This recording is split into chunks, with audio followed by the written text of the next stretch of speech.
that medicine path. Yes. And tonight we have some real special guests. I think we had Michelle on a couple weeks ago, but we Being also True have to You. Tyler from Being True to You. Mm-hmm. And why don't we jump in with Tyler tonight, and Tyler, tell us a little bit about yourself, what brought you to this path, what got you to be a coach.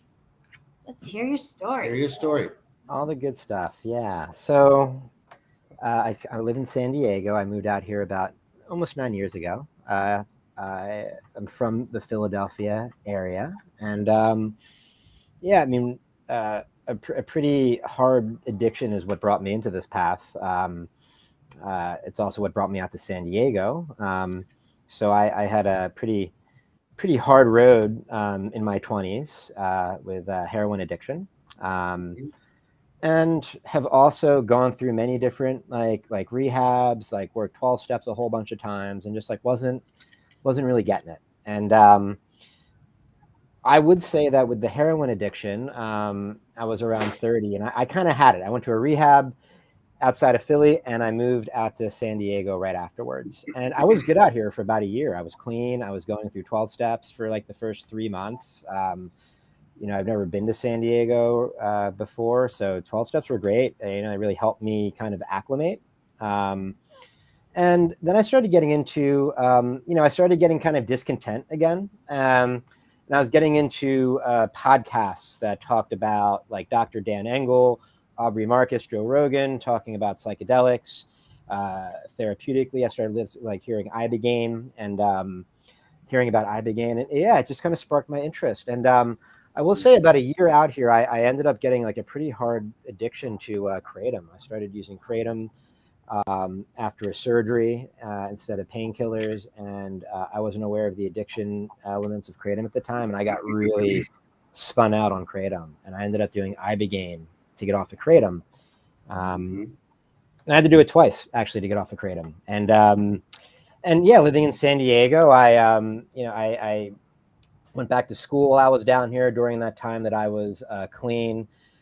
Did Ibogaine, and then was able to go down to different centers and do sound healings and things like that, just because I live in San Diego. And so I got connected with certain people. I started working for an Ibogaine center called Crossroads. I was there for about a year, and that's how I found Being True to You. And yeah, during that time, I was going back to school. I was doing a lot of ceremony work, a lot of sweat lodge work in particular. I was fire attending. There was an Ibogaine aftercare center in San Diego that we would do Ibogaine sweat lodges once a week for as well. And yeah, and I came into Being True to You after working at the Ibogaine Center for a year, and started coaching with Being True to You. And I just love it, just being able to use my pathway with addiction as a positive to help other people. Is such a gift. Yeah, and after working for Being True to You for a little while, I was asked if I wanted to be more in management in the company, and I was the client relations coordinator for Being True to You for almost 4 years, and did a lot of the behind the scenes administrative work. And yeah, it was incredible. I got to, I did a lot of the sales as well. I got to know so many coaches that went through Being True to You. And going through the training in particular was incredibly eye-opening for me. Just the way that the training put addiction in particular really opened my eyes and made me look at it through a very different lens. But we can get into that a little bit more down the road. But with that being said, yeah, I been working with Being True to You. I am not in the administrative team anymore, but I still coach with Being True to You. I also work with people privately. I work with people through addiction, but also depression, PTSD, personal optimization, like the whole consortment of aspects related to the human experience and human condition. So I'll leave it at that for now. Life is good. And yeah, thanks for having me on. Yeah. Yeah, absolutely. I mean, I love how you incorporate all the aspects of your experience and your 12-step experience. I You were part of myself had a 12-step. long history with 12-step experience and learned a lot of beautiful lessons in that time. And to put that into integration, before we have Michelle talk about the program, tell us, Tyler, what does integration mean to you? What does that word mean to you? Because we get this every day, right? What does that mean? What does integration mean? What does it look like for you? I guess just off the top of my head, like what is integration to me? It's like, I guess, becoming one with the teachings, like aligning with the teachings of the experience. And I think like integration can be used in so many aspects of different therapy, not just medicine work. I mean, I know when I was going to school, conventional school, the word integration never came up.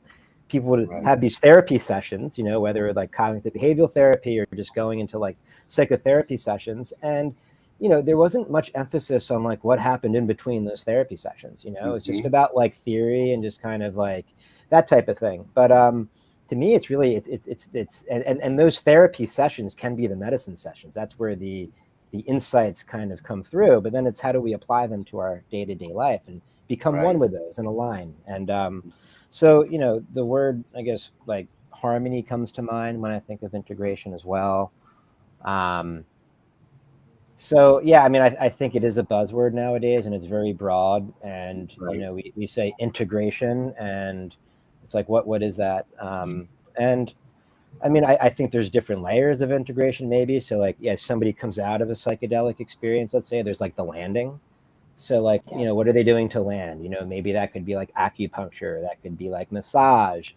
That could be like, getting into our body more, maybe like group work, like group integration circles, ways in which we can just land. And then like, maybe there's like a second level of integration, which is more like internalized work, it's like the journaling, it's like the one-on-one work with like a coach, let's say, like the deeper work. So, I mean, that's just kind of coming through also as you asked me that question about integration. And why do you think that integration? Well, let's talk about pre-integration, and then why do you think that the integration and working with the coach, in particular, with these psychedelic experiences, is important? Yeah, so like pre-integration, I mean, I think it's good to have some type of framework going in, some type of like map, at least from roadmap to go in to use. I mean, we go into these psychedelic experiences, and there's a lot thrown at us, and I think that like human language like falls kind of short when explaining these spaces. Just there really aren't words sometimes, so we do the best that we can. And I think like having some type of structure and framework at least gives us a little bit of ability or agency to like bring a little bit of meaning to the experience, even on the other side too. It just preps us up. I wouldn't go and play football if I never practiced football, because I wouldn't know the rules. I wouldn't know how to navigate the game. You know what I mean? Like it's like kind of like, learning a little bit about how to navigate. And then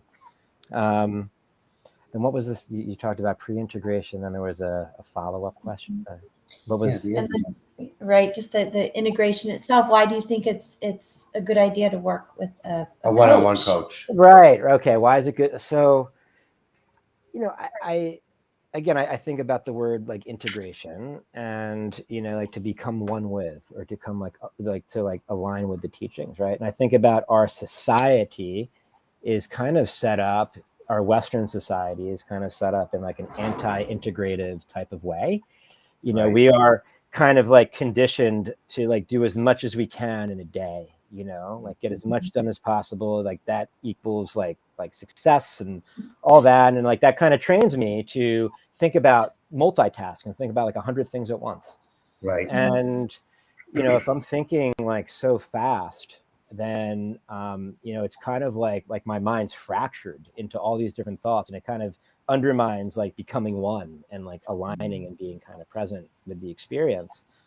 So, I think about like indigenous societies that utilize some of these plant medicines as sacraments, and, certain parts the indigenous peoples that utilize these medicines, there's factions of their society that kind of already have that integration web woven into it, because they're using medicines that are, sacraments and holding great regard towards their spiritual beliefs. So they have this meshed in and woven in a little bit. They're caught. And I can't say the same for our Western society. So I do think when we have these huge expansive experiences,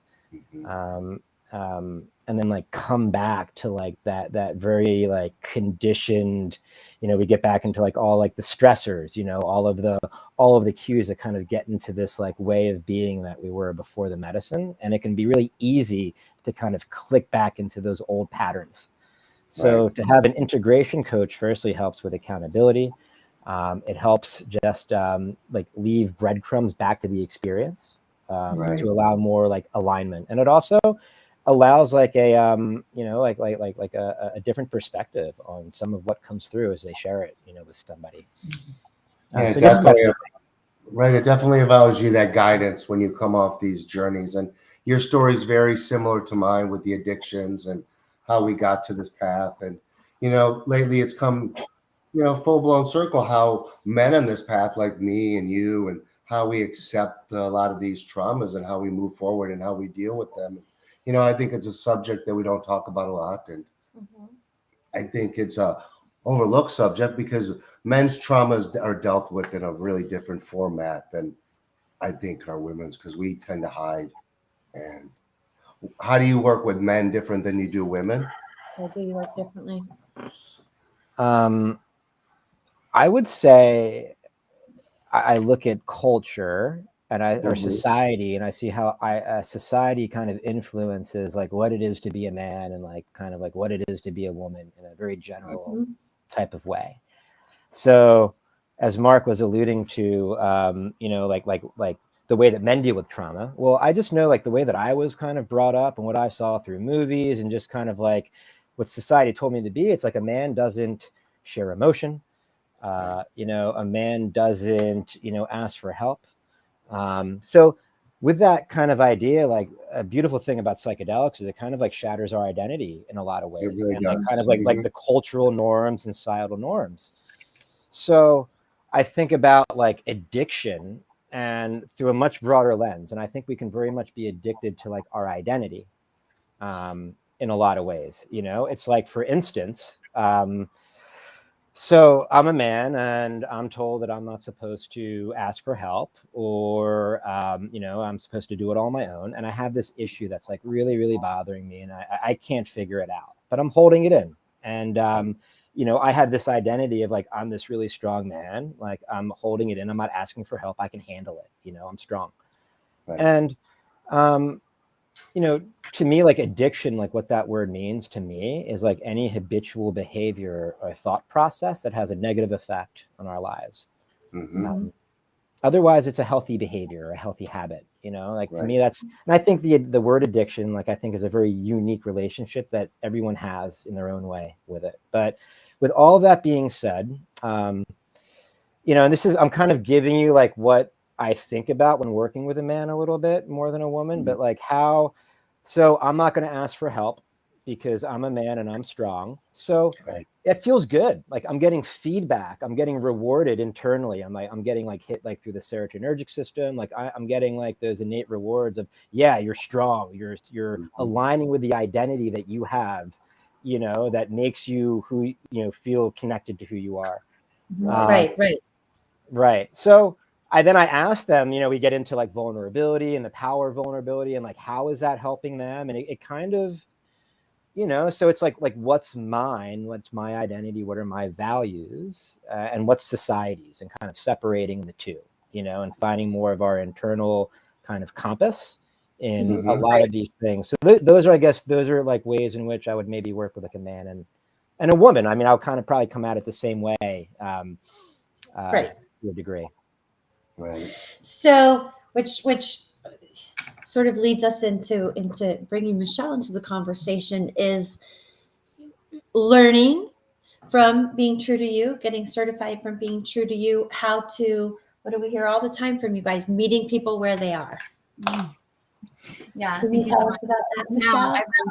We talked about that today, and just how we're always encouraging our coaches to meet their clients where they're at. And we meet about that weekly, so we can all keep each other accountable in terms of how we do that and how we best show up. And when I think a little bit about the men and women factor, I love that our programs are typically half and half. A lot of the coaching certification programs you see are geared towards women, and it's really nice to have that balance of masculine and feminine energy in the group that provides both insight, because a lot of people want to support both. They don't want to say like, I only work with women or I only work with men. A lot of people want to say, I want to work with someone who had depression or had this addiction. And so it really opens up the opportunity for people with who they're able to help. So it's amazing. Right. Yeah. And I think providing this safe space for men, I mean, I know it's for women too, but as women, I think we feel safer in a therapeutic space, whatever that therapy looks like. Whereas I feel like this is you all provide a very safe space for men to be vulnerable and release what it is they need to release. It's quite magical, honestly, just witnessing some of the moments where there can be tears at times, and it's from both genders, and just the ability to create that container where we're taking care of everything, every story, every pattern, every belief that we have had. And then when we do that, we're able to best support our clients. So we do it for ourselves first, and that's what makes a really good coach.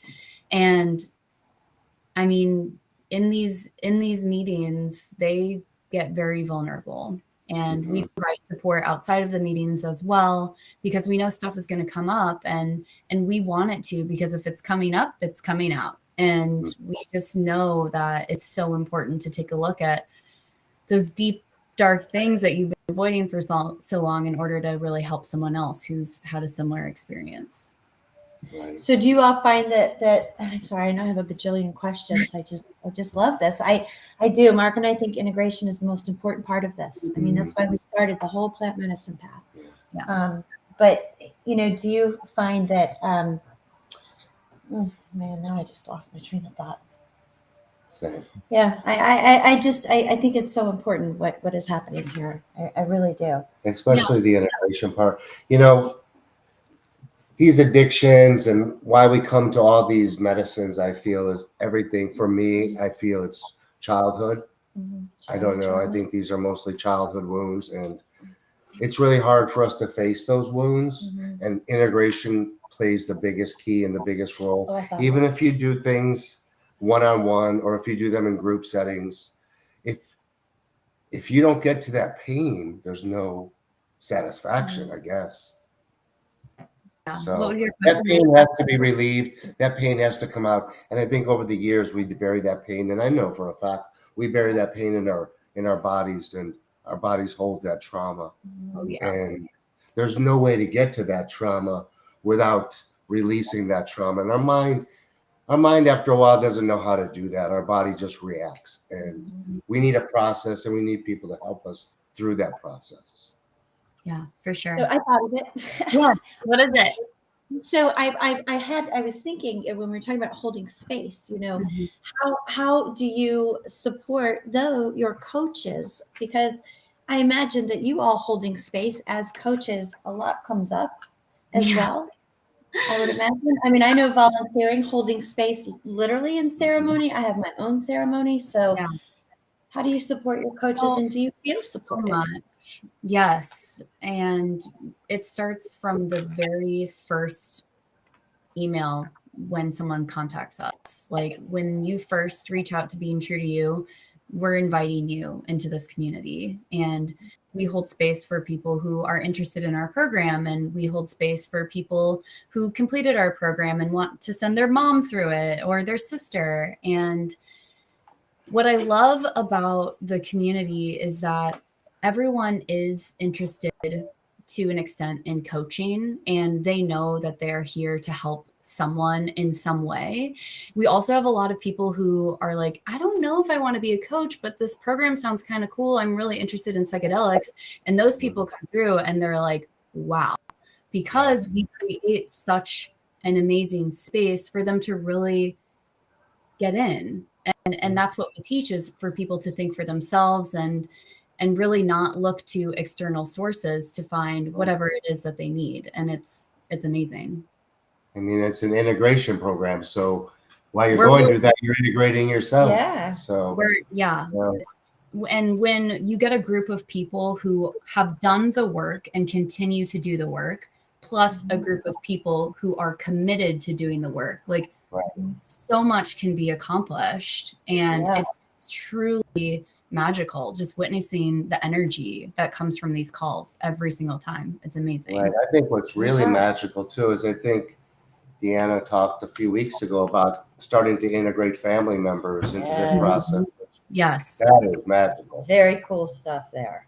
Yeah, and we're hoping to see more of that, because now that psychedelics are so mainstream and are being widely utilized to treat treatment-resistant depression or opioid addiction, we want the families on board too. And when everyone is involved and supported in a cause, it only helps.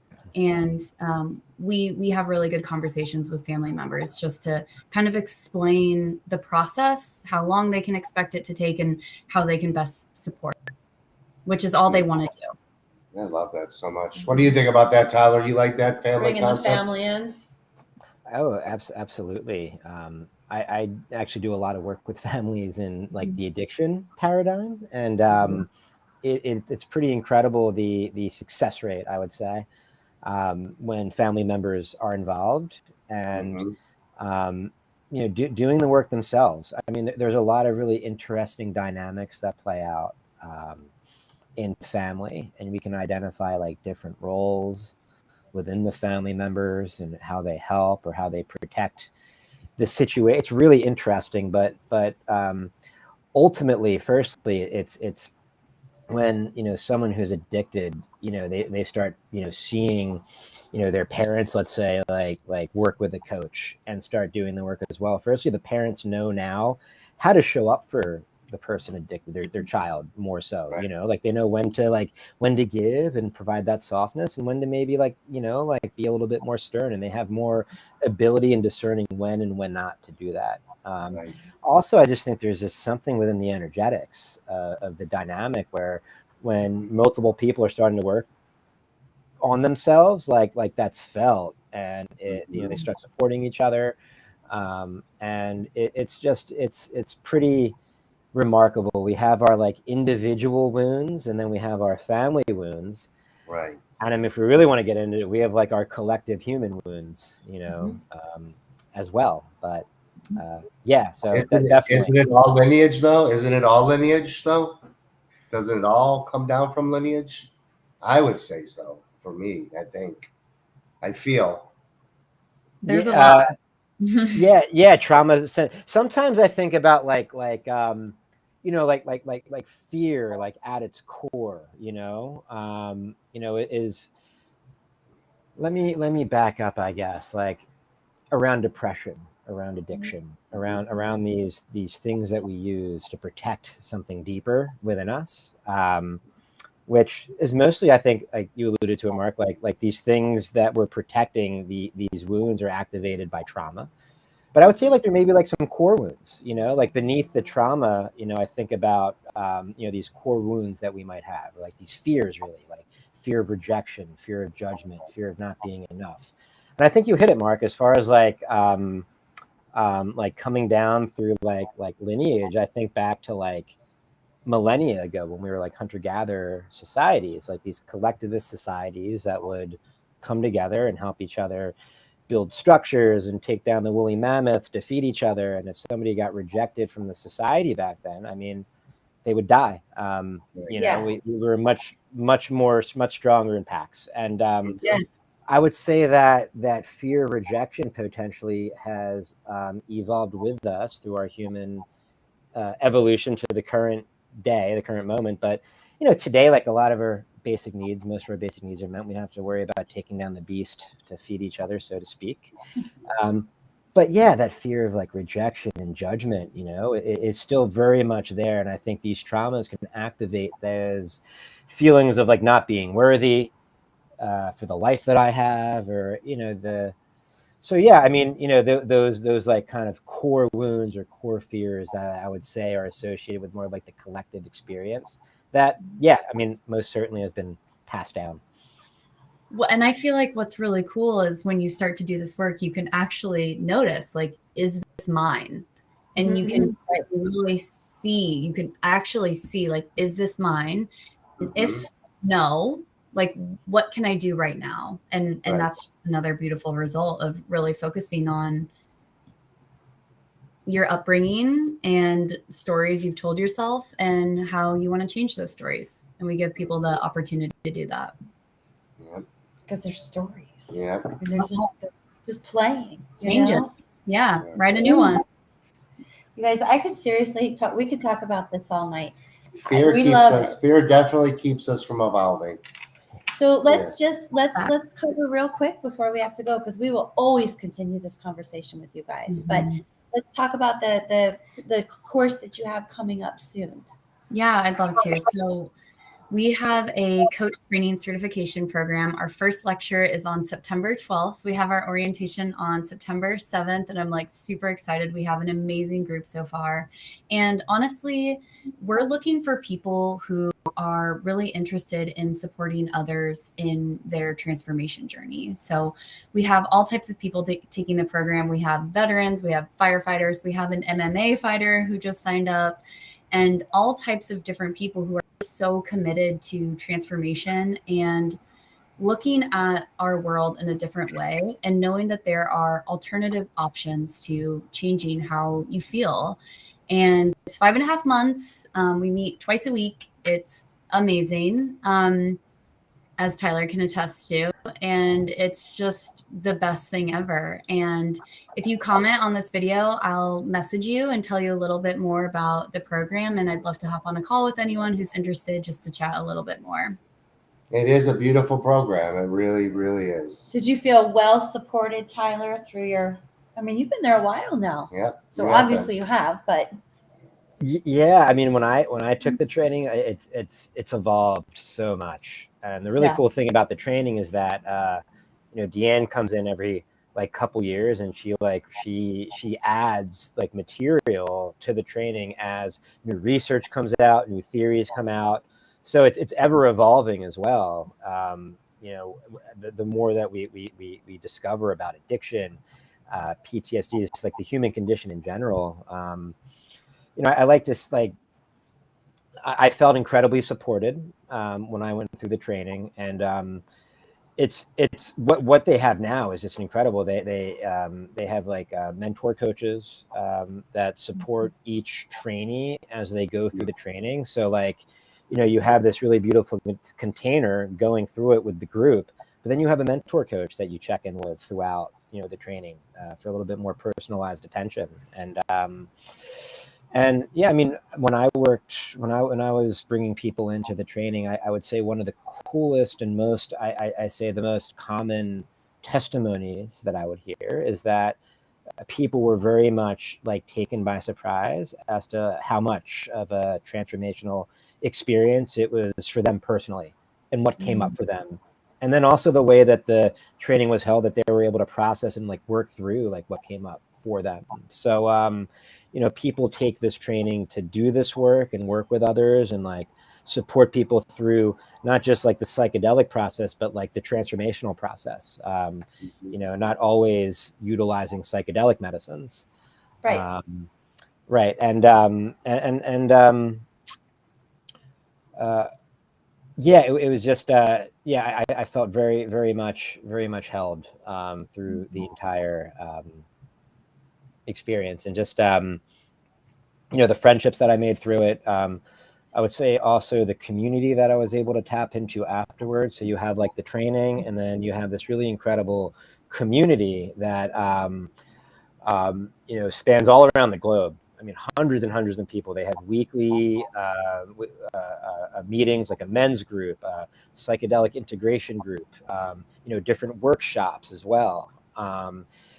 And so it's really cool. You know, I feel like I have a friend in like, you know, any area of the country that I kind of go to as well. And just then also just the networking that comes up. If I want to get into this work, I mean, just, you know, like I know people that have met in Being True to You have come together and like started their own retreats or their own things outside. Right. So, I mean, just the opportunity as well that's presented through the community, I feel like is something that just like that makes Being True to You just stand out more than other trainings out there, because they've been around for like 12 years. So they're incredibly established and they have a lot of momentum, just a very robust community as well attached to the training. And the opportunities are just going to become more prevalent in the near future. So, I mean, as psychedelics are the face of mental health. There's a lot of good things coming for psychedelic world. A lot of good things. I'm really blessed to see that.